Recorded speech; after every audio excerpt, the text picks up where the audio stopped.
dijimos, ¿verdad? Esta es la primera vez que estamos celebrando por su causa fuera de la ciudad de Santo Domingo. Y como ustedes escucharon en el video introductorio, por su causa comenzó en el año 2010, y comenzó con el tema de regreso a la cruz. Ahí es donde todo comenzó. Nosotros entendimos en un momento que la iglesia del siglo XX, del siglo XXI, se había alejado del evangelio de una forma similar, aunque no idéntica, a lo que había ocurrido con las iglesias en la región de Galacia en los tiempos del apóstol Pablo.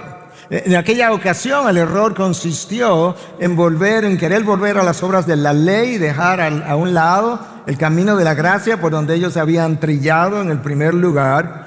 Pero en nuestros días el error ha sido un tanto diferente, aunque de alguna manera vuelve a parecerse a lo que ocurrió en aquel momento. Pero frecuentemente lo que hemos visto y escuchado es que la iglesia ha dejado a un lado el evangelio de la cruz para propagar un evangelio de la gloria. Para usar las palabras de Martín Lutero, que frecuentemente hablaba de que nosotros necesitábamos tener una teología de la cruz y no una teología de la gloria. Es el evangelio de la cruz que nos permite cómo Dios logra sus propósitos a través del dolor, el sufrimiento, de manera particular a través del dolor y el sufrimiento y la muerte de su propio Hijo. Y detrás de todo eso hay una sabiduría que para el mundo es más como una locura. El evangelio de la gloria de nuestros días está más centrado en los beneficios que el hombre puede recibir, y es por eso que muchos han llamado a ese evangelio el evangelio de la prosperidad, o es un evangelio pragmático, o es un evangelio psicoterapéutico lleno de bendiciones, pero es un evangelio sin cruz y sin arrepentimiento. El problema es que sin cruz no hay cristianismo. Sin la cruz de Cristo no hay redención. Y con la cruz de Cristo, pero sin la tuya, tú no eres un discípulo de Jesús. Con la cruz de Cristo, pero sin la tuya, tú no eres un discípulo de Jesús. Nosotros todos hemos visto los resultados de la predicación de ese mensaje. Y lo que hemos hecho año tras año desde el 2010 es abordar un tema que hemos considerado débil en la iglesia latinoamericana y tratar de sanar y fortalecer la iglesia al mismo tiempo. Y esa es la razón por la que este año hemos escogido este tema, una vida digna de su llamado, para recordarnos a nosotros lo que costó el evangelio que te dio salvación, que es el mismo evangelio que tú y yo debemos predicar. A manera de recordatorio, ¿verdad? Para que no se nos olvide o no vayamos a dejar a un lado qué fue lo que costó el evangelio que nos dio salvación. Recuerda que costó la sangre del unigénito de Dios. Causó la humillación de la segunda persona de la Trinidad. Convirtió temporalmente al Creador en criatura. Confinó al Dios infinito a un útero por 9 meses. Condicionó al rey a una condición, valga la redundancia, de siervo durante su encarnación, y cambió al juez en acusado de pecados que él nunca cometió. Y todo eso hecho de manera voluntaria y por amor por los suyos. De manera que después de considerar cada una de esas cosas, no hay justificación para una vida cristiana a medias, y mucho menos para una vida cristiana indulgente de parte de ninguno de los hijos de Dios, y mucho menos de parte de sus ministros. Hermanos, nosotros no podemos enlodar el madero que fue teñido por la sangre de Cristo. Imposible, inconcebible. Y esa es la razón por la que este primer mensaje ha sido titulado como ha sido titulado, una vida digna de su llamado. Y esa es la misma razón por la que vamos a cerrar la conferencia el día sábado con otro mensaje titulado Cómo terminar bien la carrera. Hermanos, tú y yo necesitamos correr bien de una forma que mi correr bien glorifique el amor y la misericordia que me perdonó. Pero yo necesito no solamente iniciar bien, yo necesito correr bien, y que ese correr bien pueda glorificar su fidelidad que me sostiene y me preserva en el camino. A lo largo de mi vida cristiana yo también necesito sufrir bien, de tal manera que al hacerlo yo pueda glorificar la gracia que me ha sostenido en medio de la opresión. Y finalmente, cuando llegue mi hora, yo necesito morir bien, de tal manera que mi muerte glorifique a aquel que se fue primero a guardar o a hacer morada para mí. ¿Te imaginas? Ese es tu llamado y ese es mi llamado. Y para iniciar mi tema de hoy en día, todo lo anterior fue introducción, de manera que el reloj comienza ahora, yo creo. Yo quisiera leer 3 versículos del apóstol Pablo a los Tesalonicenses, capítulo 2, versículo 10 al 12. Y de antemano te voy a decir que voy a abordar esos 3 versículos de una forma un tanto distinta como usualmente lo hacemos. Pero escucha el texto de la palabra.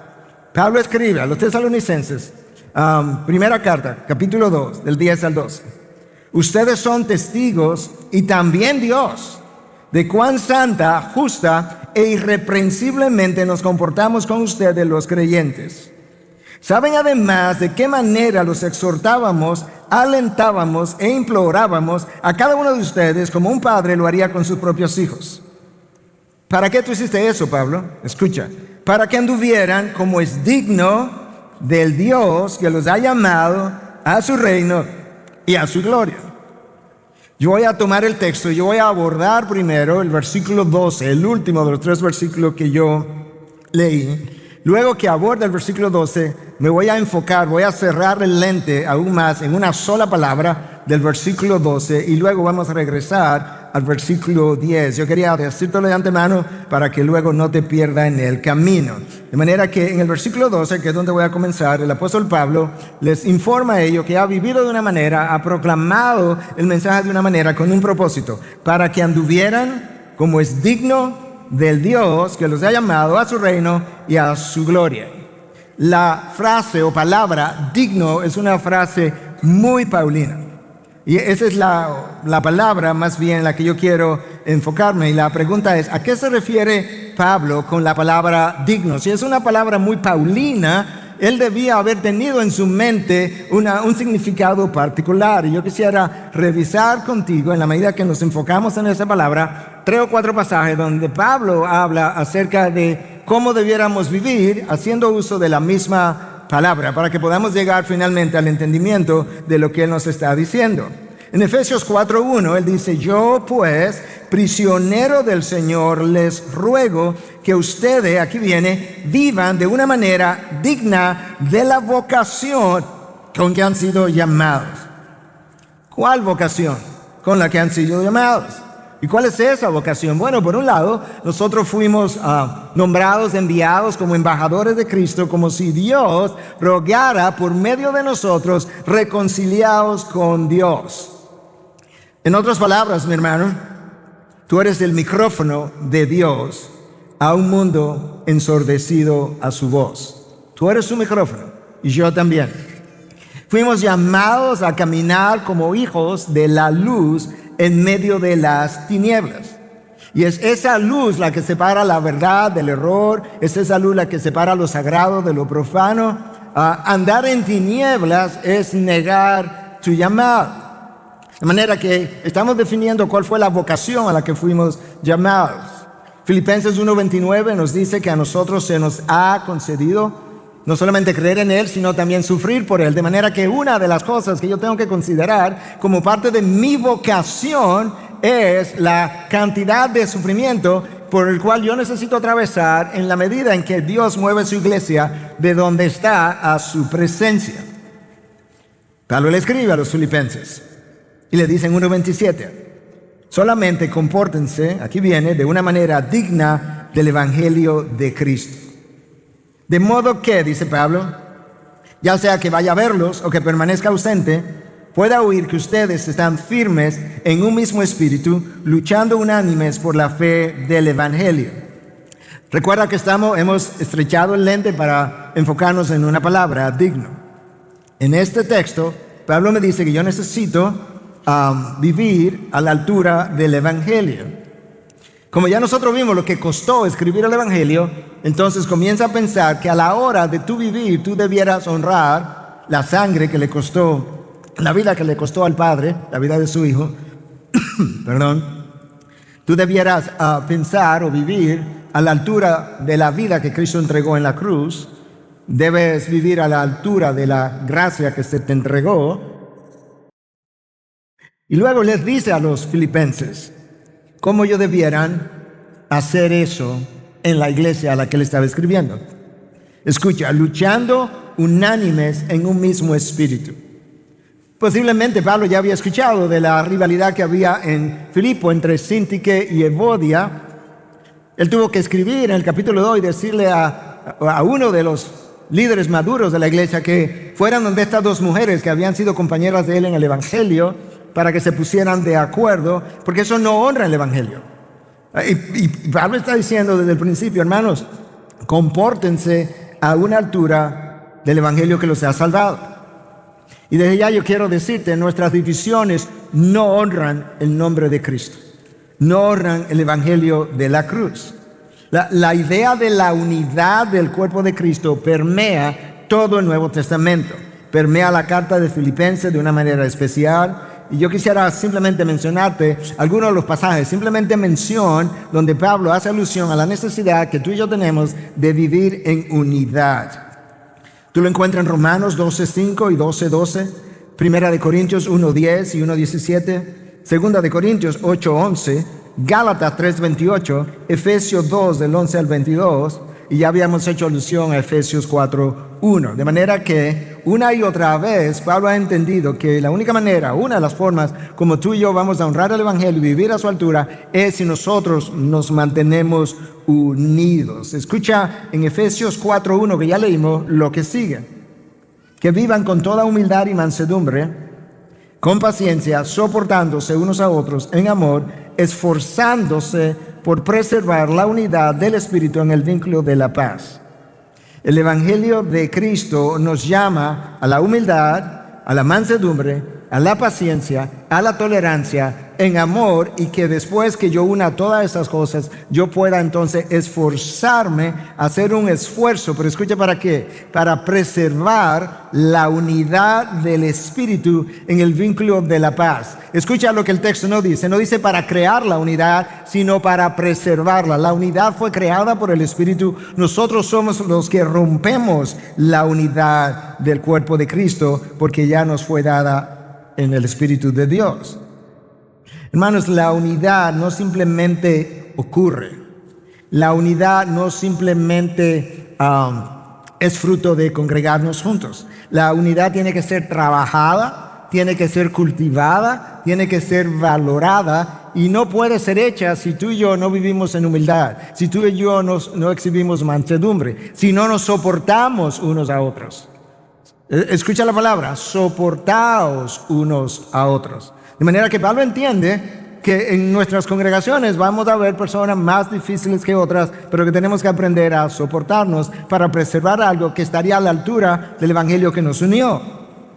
Cuando le escribe a los Colosenses en 1:10, escucha, para que anden como es digno del Señor, haciendo en todo lo que le agrada, dando fruto en toda buena obra y creciendo en el conocimiento de Dios. Ahora, Pablo me dice que la razón para yo andar de una forma que sea digna del Señor o la manera como hacerlo, es que yo sea obediente a sus mandatos, que yo agrade a Dios, que lo pueda hacer por amor, con agradecimiento, creciendo en Él y a la imagen de Él. Eso es como yo puedo honrar el Evangelio. De manera que ahora yo tengo 4 pasajes distintos donde el apóstol Pablo usa la misma palabra digno para ayudarme a entender qué es lo que Pablo está buscando en nosotros. Digno de la vocación a la que fuiste llamado, Efesios 4:1. Digno del Evangelio que te reconcilió, Filipenses 1:27. Digno del Señor que te compró, Colosenses 1:10. Digno del Dios que nos llamó a su reino, 1 Tesalonicenses 2:12. La pregunta es, si esta palabra es tan paulina, ¿qué es lo que significa en el original? Bueno, en el griego clásico la palabra era axios y era usada para referirse a una balanza que estaba perfectamente balanceado. De manera que lo que estuviera de este lado derecho de mi mano fuera correspondiente a lo que estaba, al peso que estaba de este lado izquierdo. Pablo me acaba de decir que yo debo andar para que anduvieran como es digno del Dios que nos ha llamado a su reino y a su gloria. Otra vez, cuando Pablo usa la palabra andar, en el original es peripateo, que en esencia, metafóricamente, implica un estilo de vida. Lo que Pablo quiere decirnos entonces es que de un lado de la balanza, yo debiera poner el llamado que recibí, el peso de ese llamado. Y que del otro lado de la balanza yo pueda poner el peso de la vida que yo estoy viviendo y que esa balanza quede completamente equilibrada. Debe haber una correspondencia entre la clase de llamado recibido y el tipo de vida vivido. Y el llamado es tan extraordinario, es tan santo, que nuestra forma de caminar necesita estar a la altura del sacrificio de la cruz, de manera que la balanza pueda permanecer equilibrada. La próxima pregunta sería, estamos cuestionando el texto, Pablo dice que debiéramos vivir de una manera digna del llamado recibido, y usted acaba de explicar esto del equilibrio de la balanza. En el caso del apóstol Pablo, ¿cómo fue que él vivió? Para ver si yo tengo una idea de cómo es que yo tengo que vivir para hacerlo correspondiente, ¿verdad? Para que haya una correspondencia entre los dos lados de la balanza. Bueno, yo te dije que íbamos a abordar el versículo 12 primero del texto leído, que nos íbamos a enfocar en una palabra digna y que luego vamos a regresar al versículo 10. Déjame decirte cómo Pablo entendió que él debía vivir para mantener la balanza en equilibrio. Ustedes son testigos, y también Dios, versículo 10, de cuán santa, justa e irreprensiblemente nos comportamos con ustedes los creyentes. Ahí está. Si tú quieres vivir una vida correspondiente al llamado que has recibido, tú debes vivir una vida santa, justa y de manera irreprensible. Y les dice a ellos que ellos eran testigos de la manera como él vivió. Y esa es la realidad, hermanos. Si otros no pueden atestiguar acerca de la manera como yo vivo, quizás yo he estado autoengañado, pero no el apóstol Pablo. Él tiene muy claro cómo vivió. Otros tienen que saber testificar de que ciertamente cuando ven tu vida, cuando caminan contigo, tú has podido vivir de esa manera como Pablo nos llamó a vivir.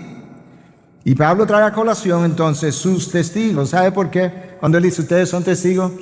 Porque resulta que en Tesalónica había gente que le estaba acusando, al apóstol Pablo de ser un ministro no íntegro. Y Pablo estaba preocupado, no por su reputación. Pablo sí estaba preocupado, pero no por su reputación. Estaba preocupado por el evangelio y por el nombre de Cristo, que no fuera a ser manchado a causa de falsas acusaciones, y eso no ha parado en 2000 años. Eso es parte de la estrategia de Satanás, de desacreditar a la verdad de Dios, o los hijos de Dios, o los ministros de Dios, según sea el caso. Porque de esa manera debilita el avance del evangelio, o de esa manera debilita a su iglesia, o ensucia el nombre de Cristo, mientras Él nos observa dividiéndonos. Mientras Él nos observa, como dice Pablo a los Gálatas, si ustedes se muerden y se devoran unos con otros, terminarán destruyéndose unos a otros. Y ahí entonces Satanás habrá logrado su propósito. Por eso el Evangelio nos llama a vivir de una manera, o Pablo nos llama a vivir de una manera digna del Evangelio que hemos recibido. Y una de las cosas que nos dice es que debemos luchar unánimes por mantener la unidad.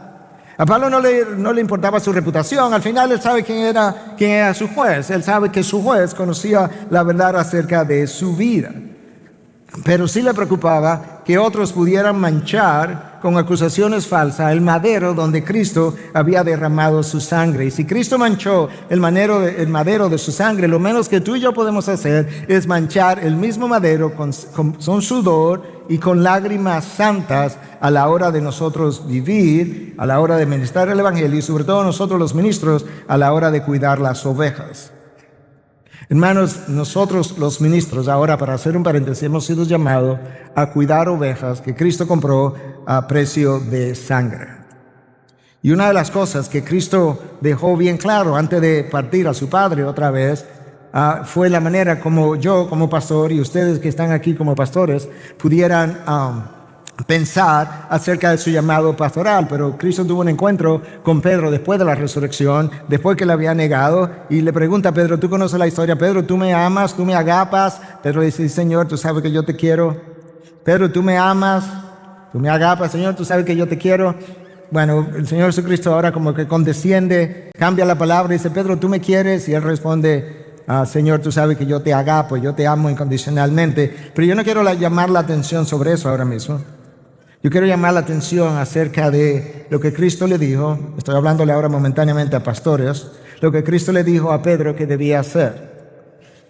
Le dice, Pedro, ¿sabes qué? Si tú me amas, en vez de decírmelo, ve y apacienta mis ovejas. Ve y alimenta mis ovejas. Escucha lo que Cristo no le dijo a Pedro. Pedro, ve y apacienta tu púlpito. Abraza tu púlpito. Enorgullécete en el púlpito. Glorifícate en el púlpito. O impresiona desde el púlpito. Eso no fue lo que le dijo. No. Apacienta mis ovejas. Siente por ellas. Ten compasión de ellas. Lo vimos esta mañana. Si es necesario, llora con ellas y por ellas. Y Pablo le dice a los tesalonicenses, ustedes son testigos de cómo yo viví entre ustedes, de una manera santa, justa e irreprensible. Ahora, hermanos, aquí entre tú y yo y Dios, le tiene que responderme. Pero ¿cuántos de nosotros podemos decir, Señor, yo aquí delante de mis hermanos doy testimonio de que yo estoy viviendo una vida justa, santa e irreprensible? Esas tres palabras son extraordinarias. ¿Cuántos de nosotros pudiéramos decir, Señor, yo quiero decirte que aquí hay testigos, o en mi iglesia hay testigos de que yo estoy caminando como un hombre justo, o una mujer justa?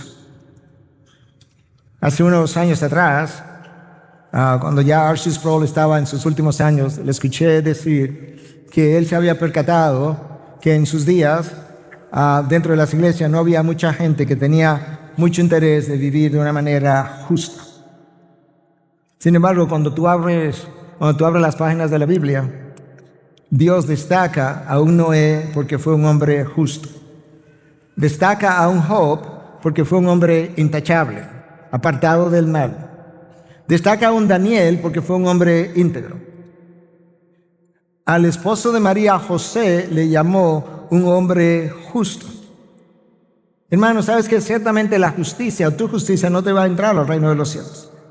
Pero Dios ha dejado el registro de hombres y mujeres que caminaron a la altura de su Dios, de una forma digna del Dios que lo había llamado, que caminaron de forma especial, que algunos de ellos fueron tirados a leones, que otros fueron echados a un horno, y de esa manera estaban honrando el llamado recibido. Y luego nos deja en Hebreos 11 una larga lista de hombres y mujeres que fueron apedrados, aserrados, tentados, muertos a espada, destituidos, afligidos y maltratados. Y el autor de Hebreos nos dice, esa gente Dios se lo llevó porque el mundo no era digno de ellos. Ahora ahí está la palabra dignos. Esta gente estaba caminando de una manera tan santa que el mundo no merecía quedarse con ellos, y yo me los llevé a mi presencia. Esa gente sufrió por su fe.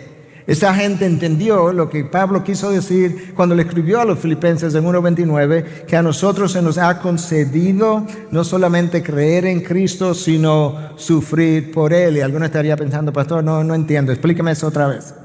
Bueno, ¿cuál parte de sufrir por Él tú no entiendes? La palabra traducida como concedido, escucha, se nos ha concedido. La palabra ahí en el original es charizomai, que implica algo que se me da como un don o como un regalo. Espérese, pastor, un momentito, espérese. Usted me está diciendo que Cristo, cuando me llamó, me entregó como un regalo mi salvación, creer en Él, y que como regalo, como don, me llamó a sufrir por Él. No, yo no estoy diciendo eso, es Dios que le está diciendo. Este es el orden. Tú primero crees en Él y después tú sufres por Él. ¡Wow! El Espíritu Santo que produjo la salvación en mí es el mismo Espíritu que por su gracia me sostiene en la dificultad. Hermanos, es un privilegio poder caminar, correr la vida cristiana, atravesar el dolor y el sufrimiento de la vida, el que Dios designe para mí, todo el tiempo sostenido en el poder del Espíritu. Es un privilegio. Y a eso que el apóstol Pablo se está refiriendo cuando le escribe a los filipenses. Esa es la manera de levantar el Evangelio de Cristo. Ahora tú entiendes y hace más sentido lo que Pablo quiso decir cuando nos llamó a vivir una vida digna de su llamado. Y entiende mejor cuando Pablo dice: yo viví entre ustedes una vida santa, justa e irreprensible. ¡Wow! Hermanos, la realidad es que yo puedo vivir por debajo de la dignidad de la cruz, pero no voy a complacer a Dios con eso. Yo pudiera vivir de una forma indigna de la cruz, pero voy a sufrir consecuencias por eso. O yo pudiera vivir a la altura de la cruz. Ahora, quizás cuando yo leí que Pablo vivió de una manera santa, justa y irreprochable, quizás tú estás pensando: no, pero eso es lo que se requiere de los ministros, de los pastores, que sean irreprochables. No, yo te voy a dar las razones por las que yo digo lo que digo. Pero el apóstol Pablo comienza diciendo que él vivió una vida santa. Déjame darte algunas razones para vivir de esa manera. Número 1, Dios lo demanda. No es una sugerencia que él hace, él lo demanda. Sed santos, en imperativo, porque yo soy santo. Está en el Antiguo Testamento, Levítico 11:44, está en 1 de Pedro 1:15 y está en 1 de Pedro 11:16. Segunda razón para vivir de una manera santa: fuimos llamados a reflejar las virtudes de aquel que nos llamó de las tinieblas a su luz, y la primera de estas virtudes es su santidad. Número 3, porque sin santidad nadie verá a Dios, Hebreos 12:14. Número 4, porque nuestra santificación es la voluntad de Dios, 1 Tesalonicenses 4:3. Número 5, para evitar ser estorbo o piedra de tropiezo para el Evangelio, 1 Corintios 9:12. ¿Está convencido o no está convencido? Para adornar el Evangelio, Tito 2:10. Para ser modelos para otros, 1 Timoteo 4:12. Para no ser piedra de tropiezo para el débil, 1 Corintios 8:9. Porque nuestro caminar santo es la voluntad de Dios, 4:1 de 1 Tesalonicenses. Y porque Dios usa nuestro testimonio para respaldar nuestra enseñanza. Yo acabo de darte 10 razones por las cuales Pablo entendió que él debía vivir una vida santa y justa, de manera que con su testimonio de vida él descalificó a sus acusadores. Con su testimonio de vida él descalificó a sus acusadores. Yo recuerdo tiempo atrás, cuando algunas personas trataron, ¿verdad?, de acusarnos falsamente, y algunos de los miembros de nuestra iglesia trataron de defenderme, y les decía: tranquilo, que si mi Dios y mi testimonio no me pueden defender, mis palabras no lo harán. Y eso es lo que Pablo está diciendo. Pablo dice que tiene de testigo a Dios y a ustedes, los tesalonicenses. ¡Wow! Pablo está llamando a Dios como testigo de su caminar, como testigo de su vida. Le dice: no solamente ustedes son testigos, yo apelo al Dios de los cielos como mi testigo también. De que ese ha sido mi caminar y se corresponde con mi vida privada también. Uno de los académicos del Nuevo Testamento escribió un libro, en inglés es After You Believe, Why Christian Character Matters, que en español sería Después de haber creído y por qué es importante el carácter cristiano. Y esto es como él define el carácter, porque estamos siendo llamados a una vida digna del Evangelio. La forma de pensar, este es el carácter, la forma de pensar y actuar que corre por el interior de alguien que si tú pudieras cortarlo, tuviera la misma persona por dentro y por fuera. Wow. Es la forma de caminar de una persona que corre por sus venas, por sus arterias, vasos sanguíneos, y si tú pudieras cortarlo, lo que tú ves afuera es lo que tú verías adentro. Versículo 10, santa, justa e irreprensiblemente. Versículo 11, Pablo menciona en su defensa la manera como él ministró a la congregación. No solamente como él vivió, sino como él le ministró. Versículo 11, así como sabéis, ustedes saben. Yo no estoy imaginando esto. Yo no estoy creando una historia desconocida para ustedes. Ustedes saben de qué manera os exhortábamos, alentábamos e implorábamos a cada uno de ustedes como un padre lo haría con sus propios hijos. Wow. 6 versículos anteriores, en el 2:7, Pablo le dice que cuidó de ellos como una madre que cría a sus hijos. Ahora él le dice, pero yo también les enseñé, les imploré, les exhorté como un padre. Él usa 2 figuras. Usa la figura de una madre para referirse al amor y al cuidado que tuvo por ellas. Y usa la figura de un padre para referirse al entrenamiento que proveyó para ellos. En el mundo en la antigüedad era más común que el entrenamiento fuera parte de la responsabilidad de un padre. Y ahora él se refiere a esa función de padre espiritual, le dice, ustedes son mi testigo que yo los exhorté, los alenté e imploré, como ya vimos, como ya leímos. Eso le da peso a las palabras de Pablo. Pero al hablarles como una madre habla a sus hijos y como un padre habla a sus discípulos, de alguna manera Pablo me está dejando ver algo más, y es la cercanía con la que él caminó a sus ovejas. Para yo cuidar de ovejas como una madre, para instruir ovejas como un padre, yo tengo que caminar de cerca con mis ovejas. Y las ovejas, a su vez, debieron haber tenido confianza en las enseñanzas de Pablo y debieron haber creído el caminar de Pablo. Jesús y Pablo olieron a ovejas.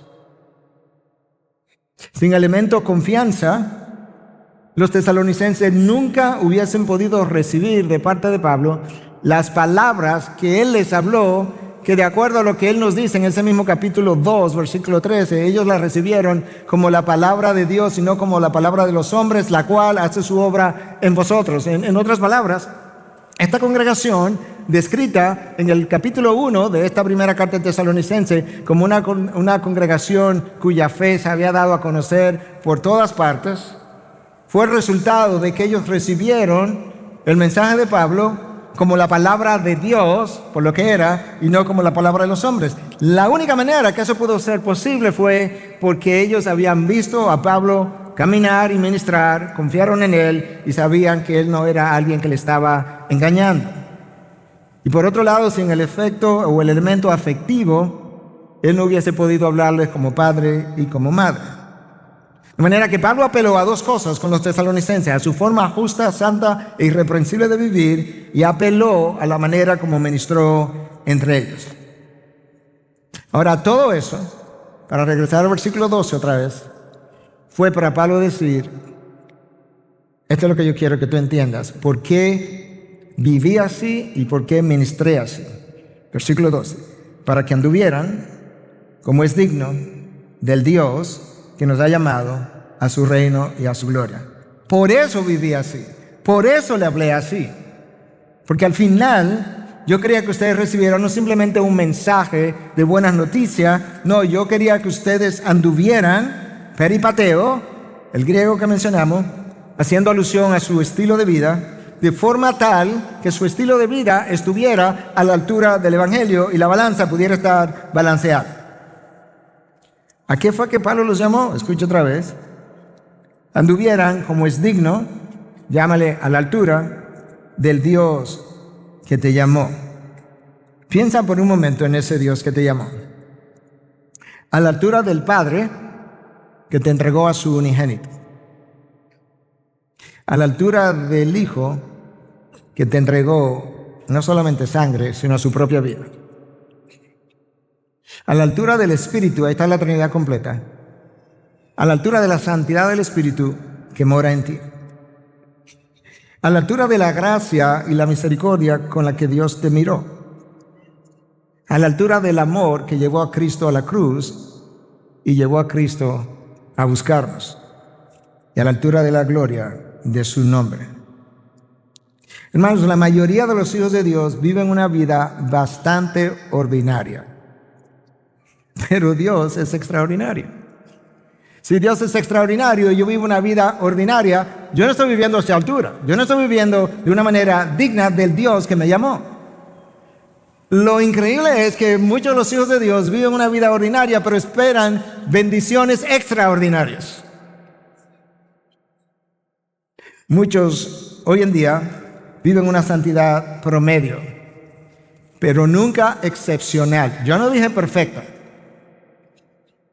pero excepcional. Bueno, pastor, lo que pasa es que cuando yo leí a Timoteo, yo leí que el obispo tiene que ser irreprochable. Y yo no soy obispo o pastor. Se parece, es una historia real. Pero yo estaba en Carolina del Norte en una ocasión, estaba predicando. Y entre los asistentes había un pastor, que había sido misionero, bastante jocoso. Y yo estoy diciendo que a veces cuando nosotros decimos a la congregación que debiera comportarse o vivir de cierta manera y nosotros no lo hacemos, que nos parecemos al médico que le está diciendo a su paciente que debe mantener una dieta, que debe mantenerse en peso ideal, mientras tanto él es obeso mientras está dando su recomendación. Entonces este pastor al final viene y se me acerca y dice: pastor, cuando usted estaba hablando del médico obeso que le está diciendo a los pacientes que debiera mantenerse en peso ideal, yo le di tanta gracia y se pasaba la mano por la barriga. Adiós, que yo no soy médico. Entonces eso como el cristiano, sí, irreprochable, pero le doy gracias a Dios que yo no soy pastor. Bueno, déjame leerte, a ver si eso es solamente para los pastores, ¿ok? Vamos a comenzar con ellos. 1 Timoteo 5:7, ordena también estas cosas para que sean irreprochables. 1 de Pedro 2:12. Mantengan, entiéndase todos, entre los gentiles una conducta irreprochable. ¿Para qué, Pedro? A fin de que en aquello que les calumnian como malhechores, ellos por razón de las buenas obras de ustedes, al considerarla, glorifiquen a Dios en el día de la visitación. Mantengan una conducta irreprochable para que cuando Dios les visite, ellos de alguna manera recuerden su caminar y puedan glorificar al Dios de quien ellos oyeron de parte tuya en su momento. Filipenses 1:10, a fin de que escojan lo mejor para que sean puros e irreprensibles para el día de Cristo. ¡Wow! Filipenses 2:15, para que sean irreprensibles y sencillos, hijos de Dios, sin tacha, en medio de una generación torcida y perversa, en medio de la cual ustedes resplandecen como luminares en el mundo. El llamado, ser irreprensibles y sencillos en medio de una generación perversa y torcida. Segunda de Pedro 3:14, por tanto, amados, puesto que ustedes aguardan estas cosas, procuren con diligencia ser hallados por Él en paz, sin mancha e irreprensible. ¡Wow! Esos son simplemente 5 de 12 pasajes distintos donde al cristiano en general se le llama a vivir una vida sin reproche. Ahora piensa, de un lado de la balanza está mi llamado, del otro lado de la balanza está mi caminar. Mi llamado tiene un peso y se supone que mi caminar debe tener un peso igual. Me imagino a alguien pensando, pastor, pero que eso es muy subjetivo, ¿cuánto pesa mi llamado?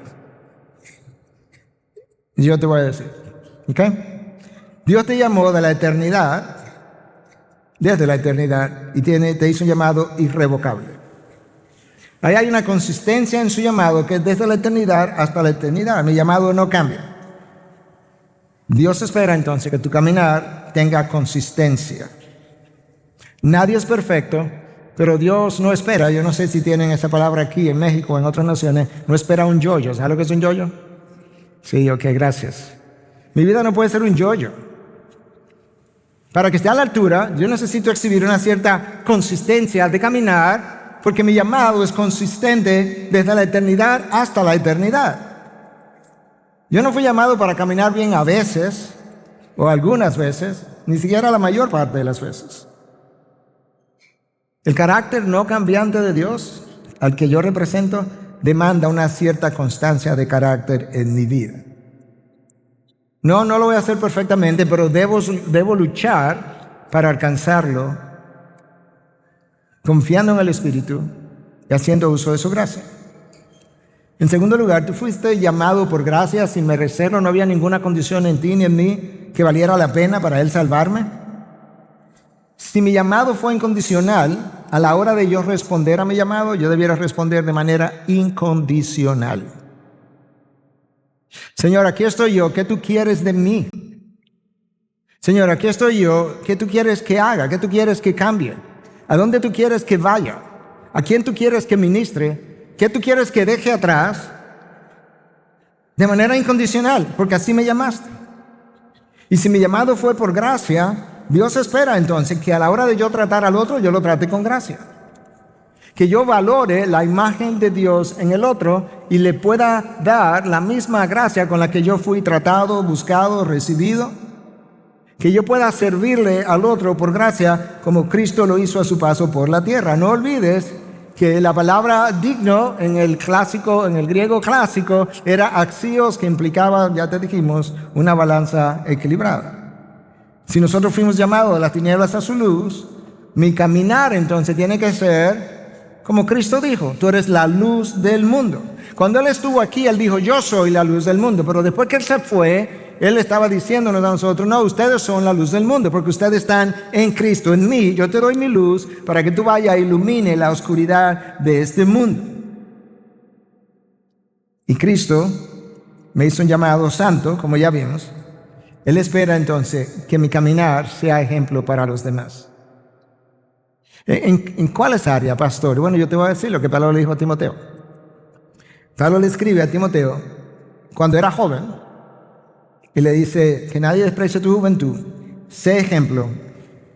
Escucha, 5 áreas donde tú y yo debemos ser ejemplo. En palabra, en conducta, en amor, en fe y en pureza. En palabra, en conducta, en amor, en fe y pureza. Si hacemos eso, estamos viviendo una vida digna de su llamado. Dios nos llamó a compartir, para Él compartir las riquezas de Cristo en gloria. A la hora de vivir, Dios espera que mi mente tenga más pendiente las riquezas del reino que me esperan que las riquezas de este mundo. Que mi mente valore más las riquezas de aquel lado de la eternidad que las riquezas de este lado de la eternidad o las riquezas terrenales. Que para mí tenga más importancia lo que voy a tener en la vida venidera que lo que tengo en esa vida o pudiera tener. Ahora sí estamos hablando de una vida digna del llamado que nos ha hecho.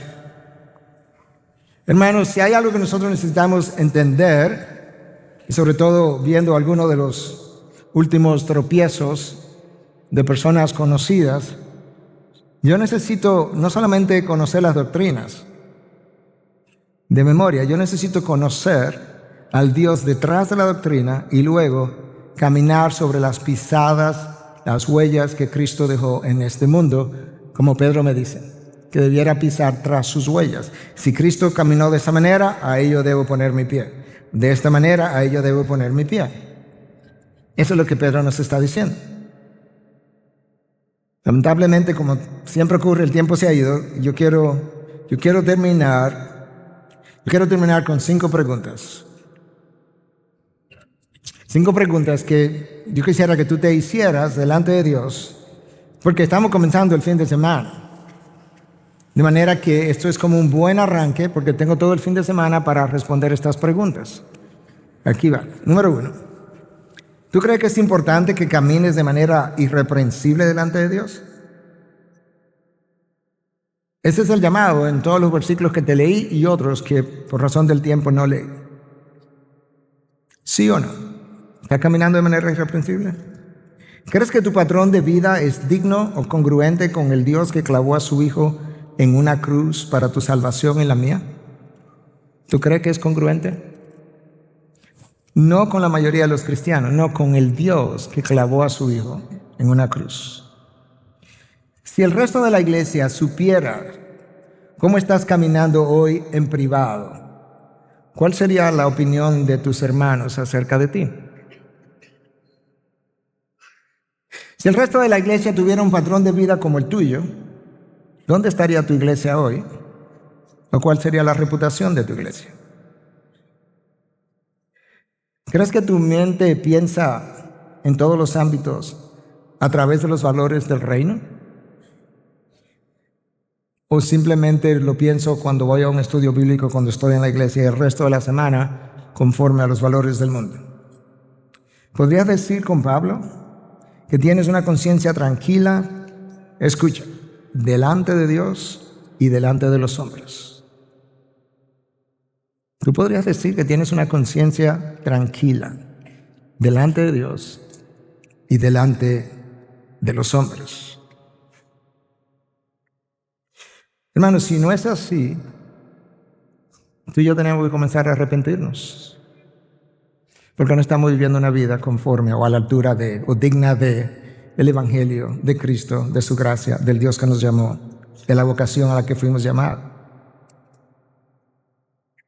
Hoy es un buen día para pensar en esto por lo siguiente. 31 de octubre, Día de la Reforma. Todos conocemos el título de las 95 tesis de Martín Lutero. Lo que la enorme mayoría no conoce es que la primera tesis de Martín Lutero dice que cuando Cristo nos llamó a arrepentirnos, nos llamó a una vida de arrepentimiento. No un momento de arrepentimiento, una vida de arrepentimiento. Entonces, dadas esas preguntas, yo quisiera que tú las puedas, yo te voy a dar 1 minuto o 2 para que las piense, las responda, comience a reflexionar sobre ellas. Y yo voy a cerrar con la oración de Daniel, el profeta Daniel, cuando levantó los ojos al cielo en vista de la condición en la que estaba su pueblo. Porque quizás cuando nosotros miramos la condición en que está la iglesia de Cristo hoy en día, quizás nosotros debiéramos estar orando de manera similar a como Daniel lo hizo. De manera que cierra tus ojos ahí, habla con Dios. En la medida en que yo lea esta oración de Daniel, el capítulo 9, yo voy a leer algunos versículos, no todo, donde corresponda tú puedes poner tu nombre, o el de tu iglesia, o el de tu país. Daniel 9, versículo 4. ¡Ay, Señor, el Dios grande y temible, que guarda el pacto y la misericordia para los que te aman y guardan tus mandamientos!